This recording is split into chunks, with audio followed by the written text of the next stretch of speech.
yang lalu kita telah menerangkan tentang waktu sholat, berbagai macam sholat ya.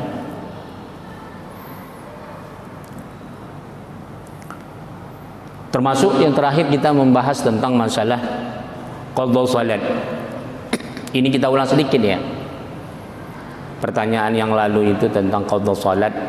Nanti ditanyakan lagi kalau masih ada keraguan, supaya jangan salah. Termasuk sholat jamak, sholat qasar perlu dipertanyakan kalau yang belum tahu. Jadi sholat qadha sholat itu pada hukum asalnya tidak ada. Namun kalau sebab daruri wajib diqadha. Wajib diqadha sebab daruri. Maka cara mengqadhanya ada dua. Kalau dia yang langsung mubasyarah, tidak boleh ditunda mengqadhanya. Umpamanya bapak di dalam busway lagi kredit, nggak bisa turun, berangkat habis asar, maghrib di dalam busway, sampai di rumah habis isya, maka ini langsung diqadha.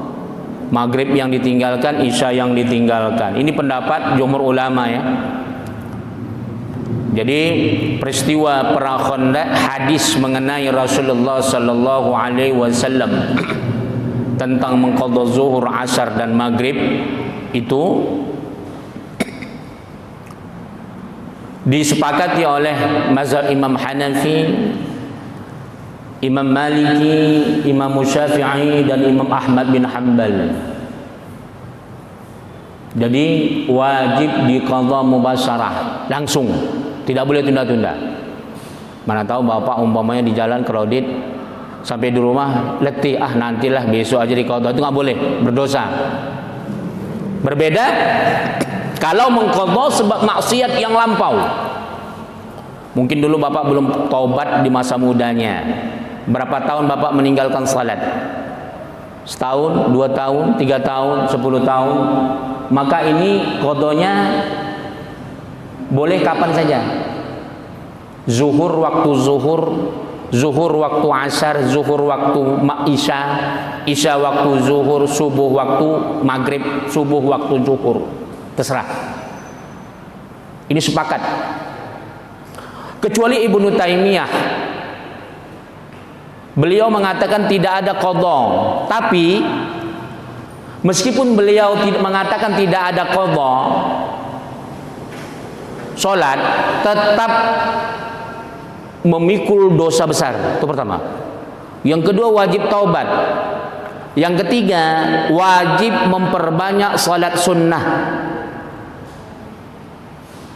Yang tiga ini jangan sampai dibuang ya. Banyak orang mengambil kaul sholat tidak wajib diqadha bagi yang maksiat.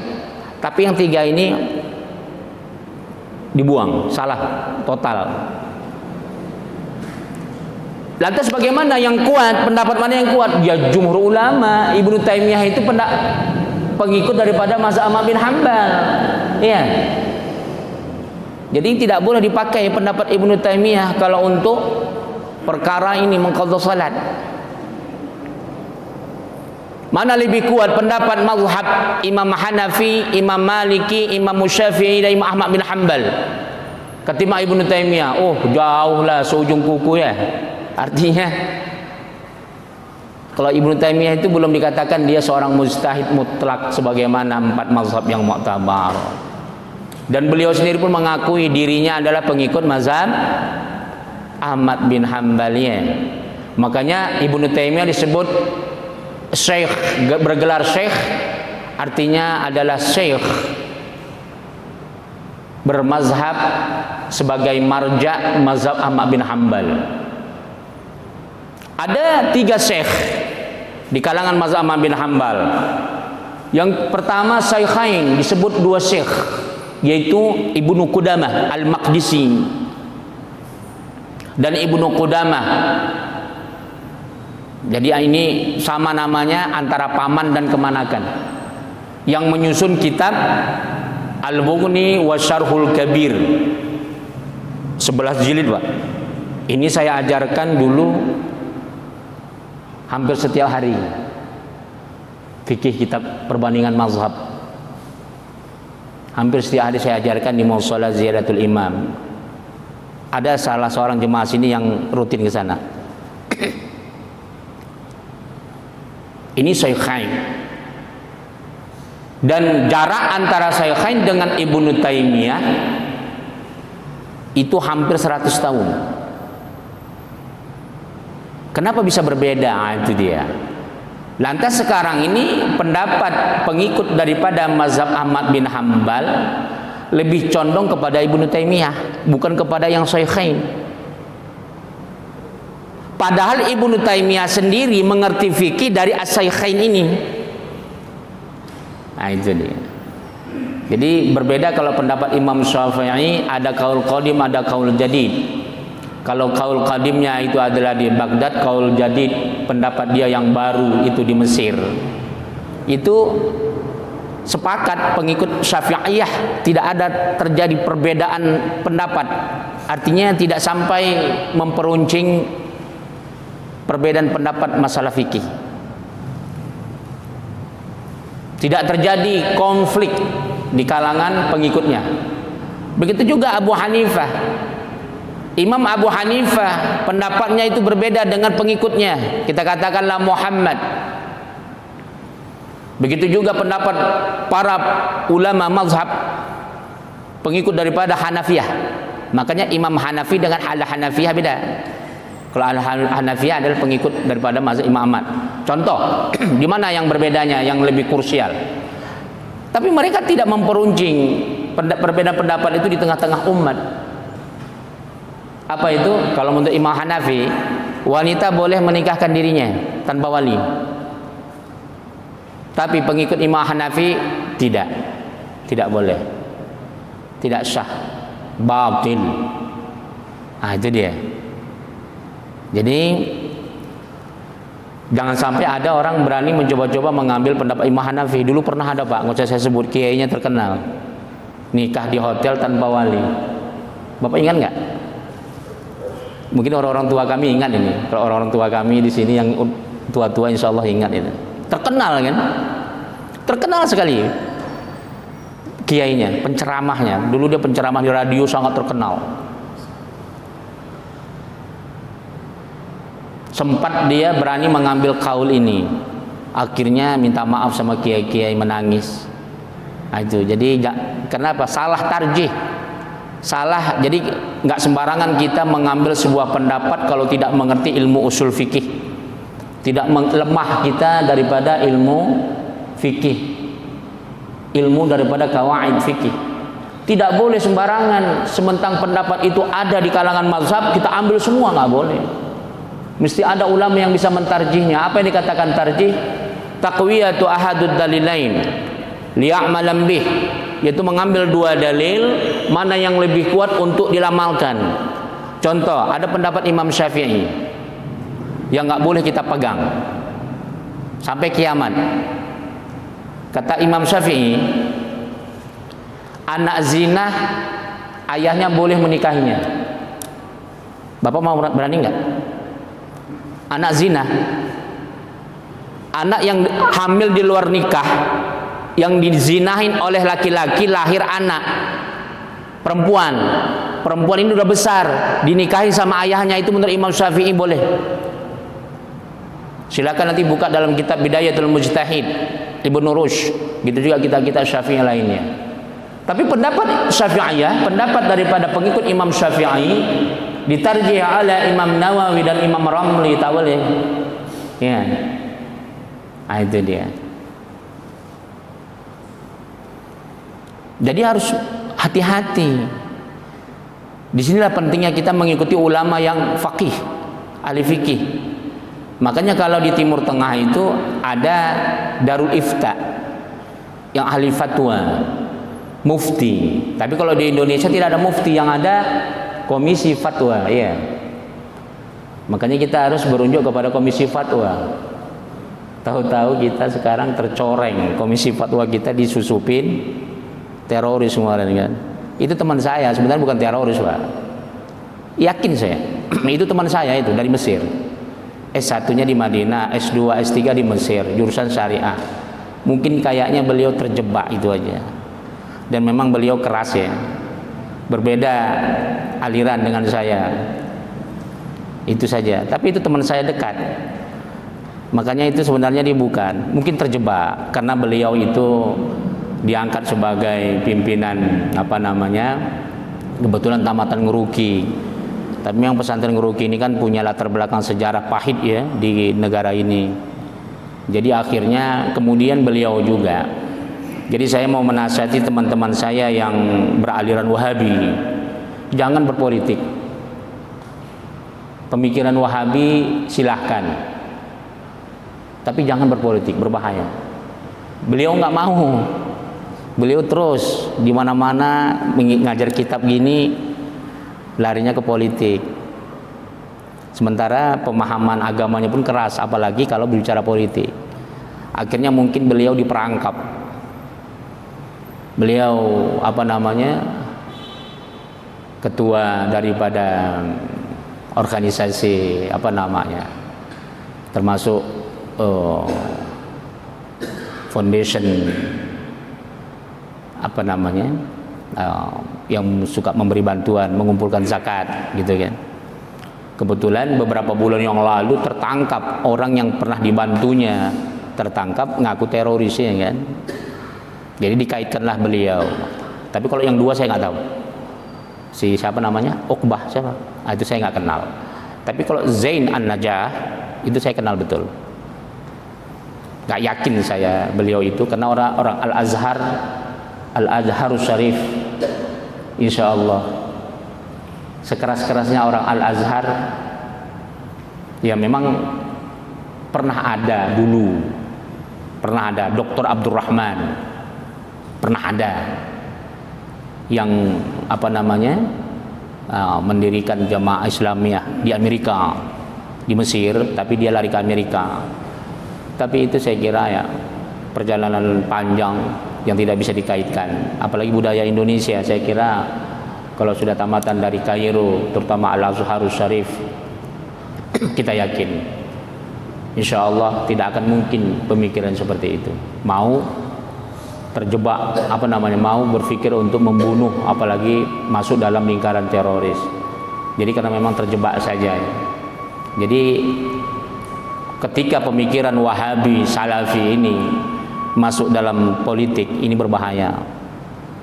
Yang akhirnya yaitu tadi gerah, mungkin pemerintah gerah, mungkin kelompok tertentu gerah, akhirnya beliau dijebak.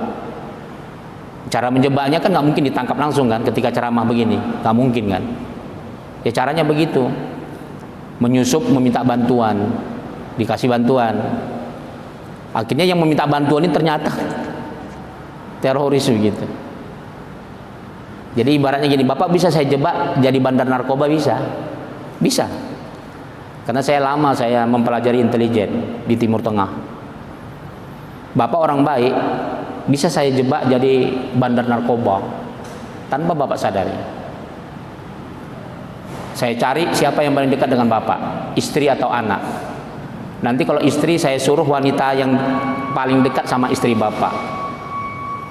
Saya bayar dengan harga mahal, cukup mengantar bungkusan 10 juta.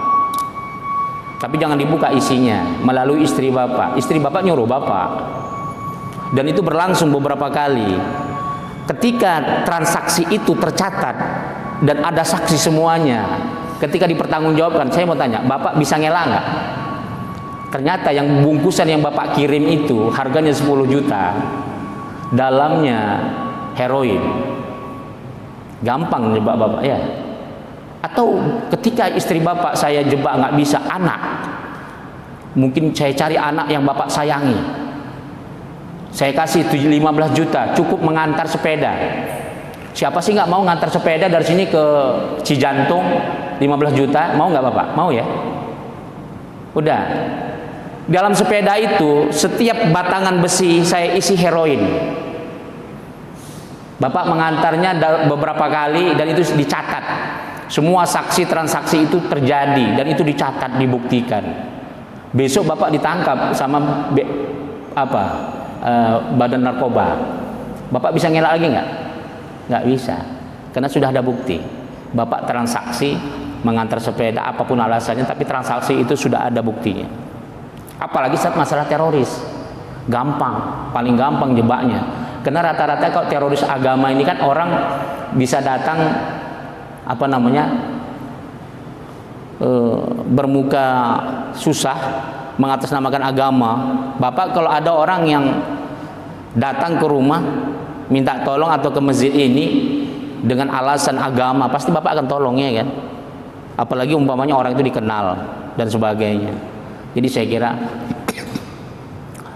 itulah dia fenomena politik kita di tanah air ini ya. Bahkan itu sebenarnya bukan hanya di tanah air, di dunia. Jadi itu mirip kayak permainan CIA, termasuk Mossad, intelijen Israel. Orang-orang Yahudi Arab itu Pak, itu sengaja seolah-olah mengajarkan agama Islam di masjid. Ternyata orang Yahudi itu dibayar mahal dari Arab, dipanggil ke Amerika. Jadi CIA itu menyusupkan orang-orang Yahudi yang ahli agama Islam untuk mengajarkan kitab.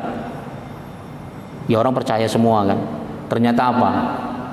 Di situ dia memprovokasi, di situ dia membrowsing jemaah untuk ekstrim dan melakukan tindakan teroris. Itu pernah Pak, tahun 97, tahun 80-an pernah terjadi itu. Jadi ini udah permainan intelijen dunia, ya. Jadi kita nggak heran. Makanya bagaimana untuk membuktikan seseorang itu teroris nggak susah. Pertama, carilah pakar psikologi.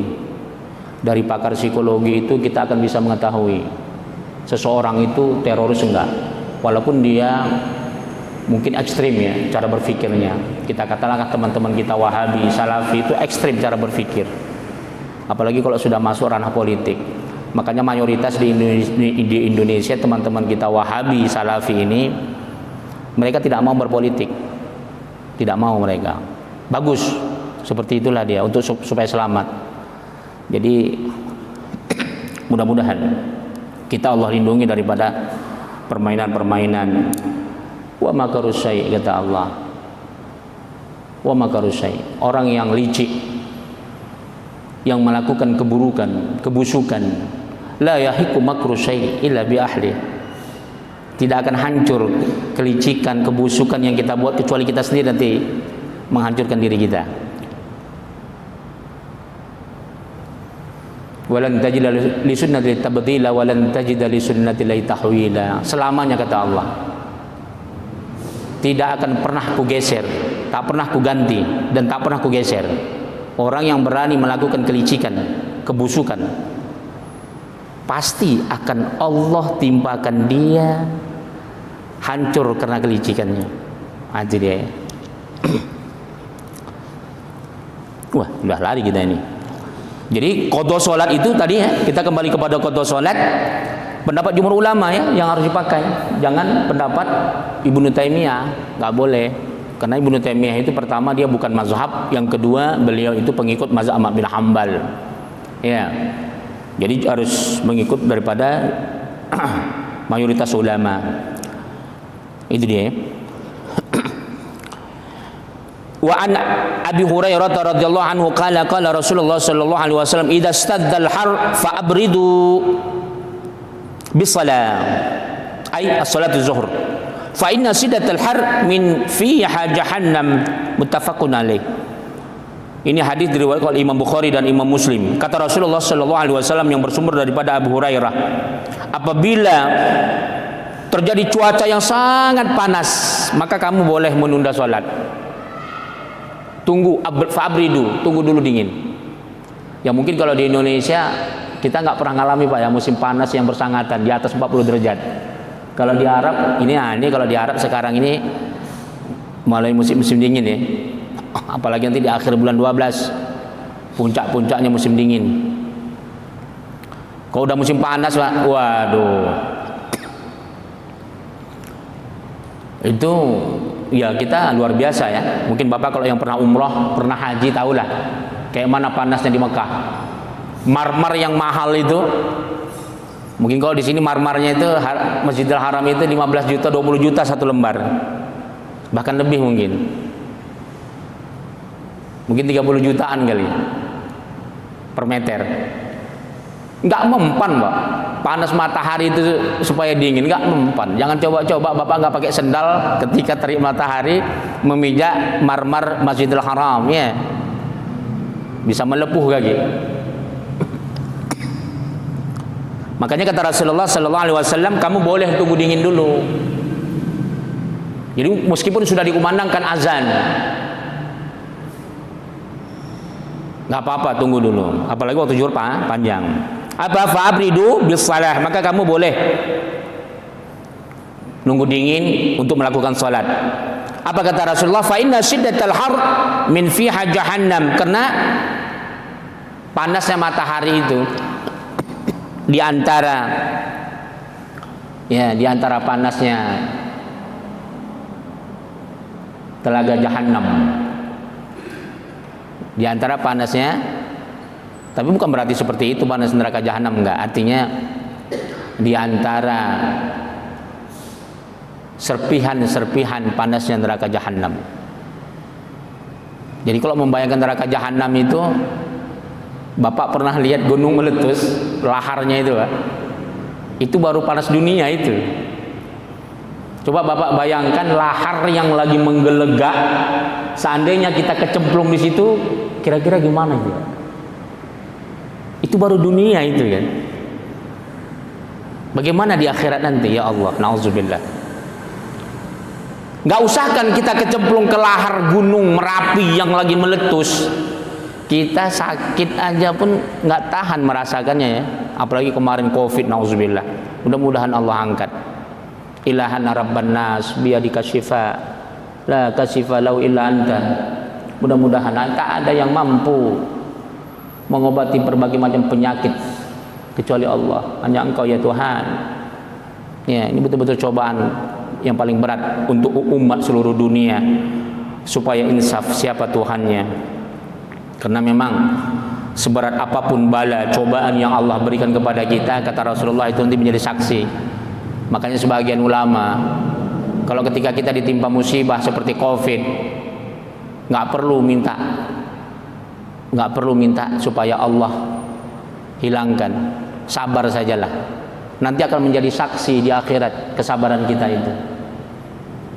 Sebagian ulama, tapi ada juga sebagian ulama meminta supaya dihilangkan. Itu ya. Apa hikmahnya sholat ini? Kenapa kita harus ini? Ini artinya, ini penting kita ketahui supaya banyak orang kadang-kadang memahami kenapa sudah azan masih ada orang yang berkeliaran umpamanya. Harus tahu, yang lalu kita telah terangkan waktu muwassa' dan mudayya. Waktu itu luas dan sempit di dalam waktu salat. Ada waktu mukhayyar, waktu itu pilihan. Saya mau tanya, haji itu hukumnya fauran atau tarohi, langsung atau boleh ditunda? Bapak ini mampu. Mungkin sekarang repot kita ya, karena sekarang kan daftar tunggunya panjang. Ini kita cerita kondisi tidak zaman sekarang, zaman dahulu lah ya. Yang dulu nggak ada istilah daftar tunggu, siapa saja daftar haji bisa berangkat. Apa hukumnya naik haji bagi yang mampu? Dia punya uang, apakah dia langsung berangkat atau boleh nggak dia tunda? Semuanya sudah cukup, waktunya ada, uangnya ada, apalagi semuanya ada, keamanan terjamin. Apa hukumnya melaksanakan ibadah rukun Islam, melaksanakan haji fauran atau tarahi, langsung atau boleh nggak ditunda?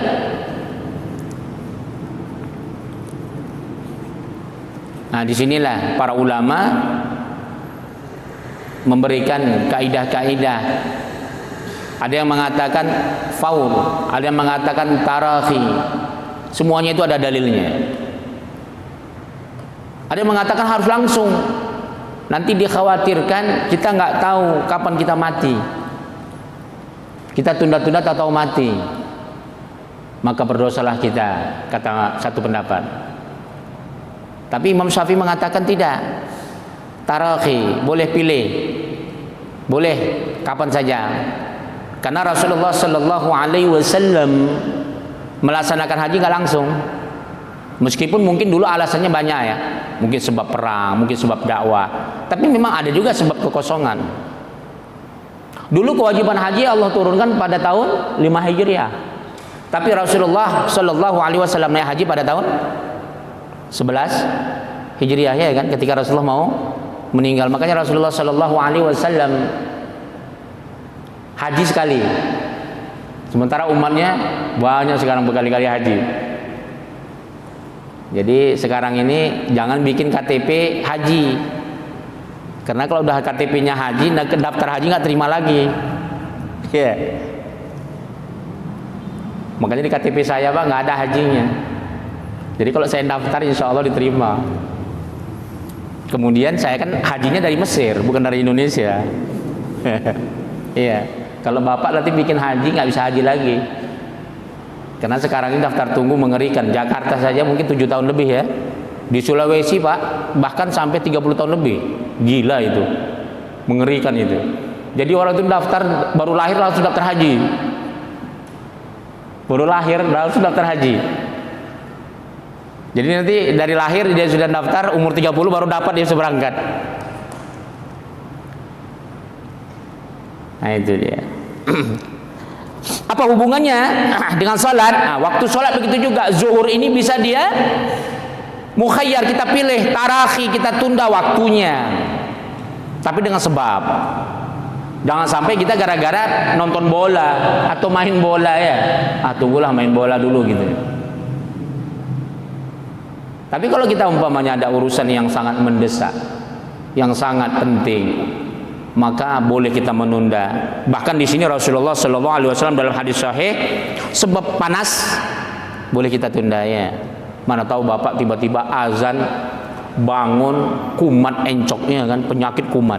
Jangan dipaksakan, tunggu dulu sampai penyakitnya agak ringan. Ya. Makanya Bapak pernah lihat nggak ada imam sholat tiba-tiba meninggal, jatuh? Ya, itu berbagai macam berbagai macam sebab. Boleh jadi mungkin ketika dia berangkat dari rumah lupa bawa obat jantung itu jadi buru-buru, mungkin lagi berat badannya dipaksakan. Ketika jadi imam lupa bawa obat. Ketika sudah kumat jantungnya, dia mau membatalkannya malas. Percuma juga dibatalkan, obat nggak ada dibawa. Akhirnya apa? Dipaksakannya. Ketika ruku jatuh meninggal. Dan ini banyak. Artinya hadis Rasulullah Shallallahu Alaihi Wasallam yang baru kita baca ini, maka jangan tergesa-gesa kalau sholat. Kalau kita sakit jantung, karena Anda biasa bawa pil, lupa saya nggak tahu itu obat apa itu Pak, yang selalu kalau kumat dia diisap itu. Jadi jangan sampai lupa. Apalagi kalau umpamanya sudah berat, badan berat, bangun tensi naik, badan berat ketika subuh. Makanya sebaiknya bangun itu jangan langsung ketika azan. Usahakan bangun itu setengah jam, 1 jam sebelum azan, supaya bisa sholat tahajud, supaya bisa sholat witir, dan bisa mengontrol badannya. Jadi banyak imam-imam yang meninggal ketika sholat, itu diantaranya itu jantung. Ketika kumat, dia tidak batalkan sholatnya, kemudian mungkin dia nggak bawa obat. Jadi sebenarnya dia merasa itu. Pernah nggak ada kiai baca Quran tiba-tiba meninggal ketika acara maulid, ada kan? Itu sebenarnya dia sudah merasa kumat, tapi dia mau memberhentikannya, percuma juga diberhentikan. Dia nggak bawa obat. Sementara kalau dia pulang udah nggak tertolong, ya udah dia langsung baca ayat Quran antara dua, apakah Allah tolong dia panjang umur atau enggak. Akhirnya meninggal di tempat. Nah, jadi dari hadis ini, meskipun Allah perintahkan kita sholat wajib, tapi apalagi ke masjid disunahkan, maka kata Rasulullah, kita harus bisa lihat dulu kondisinya. Jadi kalau di sini dia Sedangkan terik matahari saja kita boleh menunda, apalagi sampai penyakit yang berbahaya. Itu dia. Silakan kalau ada pertanyaan, Pak. Kalau ada pertanyaan silakan. Kalau enggak kita teruskan.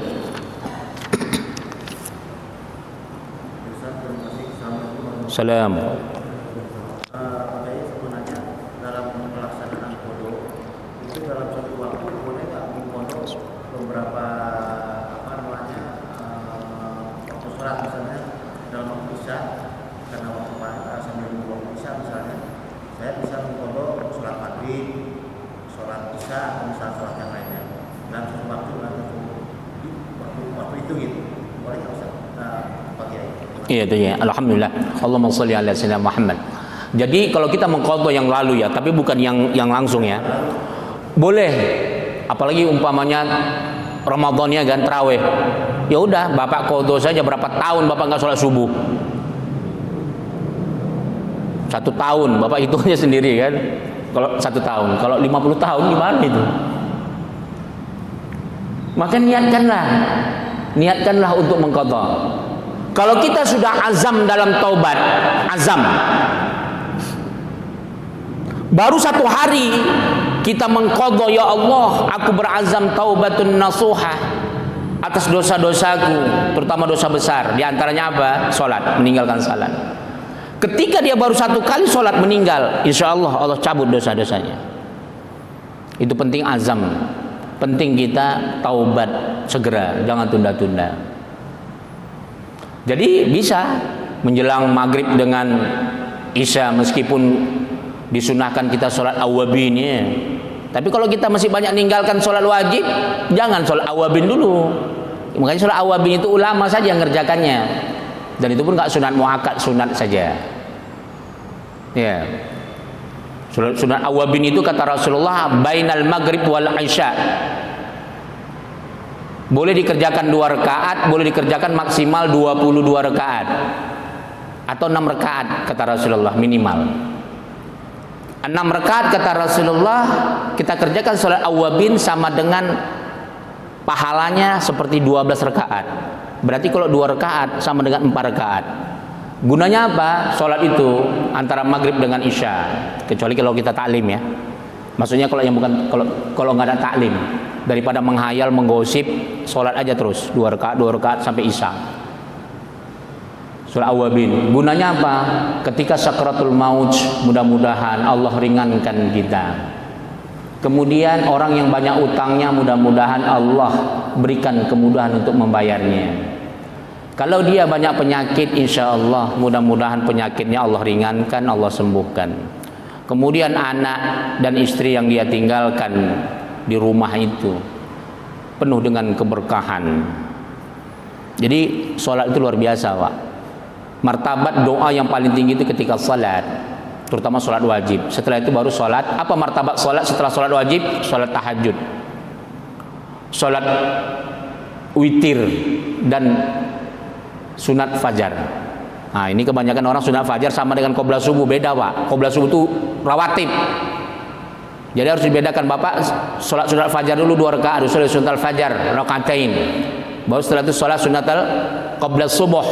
Karena di dalam hadis sahih qobla subuh dengan sunat fajar itu dibedakan.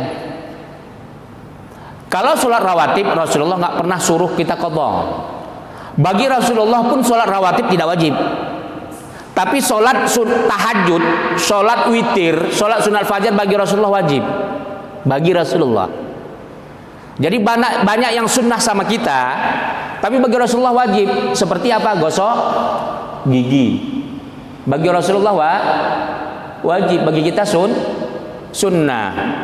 Berkurban hukumnya apa Pak? Sunnah, kecuali Imam Hanafi wajib. Tapi bagi Rasulullah wajib. Kata Rasulullah, kutiba alayya an-nahra wa lam yuktab alaikum. Diwajibkan samaku menyembelih kurban, tapi disunahkan untukmu, kata Rasulullah. Itu ya. Jadi banyak tidak sama apa yang diamalkan oleh Rasulullah dengan kita. Maka kita jangan tinggalkan tahajud. Nggak sanggup kita 12 rakaat dengan witir, 2 rakaat pun jadi. Kalau sudah terdesak sekali, sudah mau azan, coba 2 rakaat tahajudnya, 3 rakaat witir. Nggak bisa 1 rakaat minimal, witirnya 1 rakaat. Jangan sampai ditinggalkan. Ternyata lewat, setelah kita baru sholat tahajud 2 rakaat sudah azan subuh. Ba'da subuh mubasyaratan diqadha witirnya.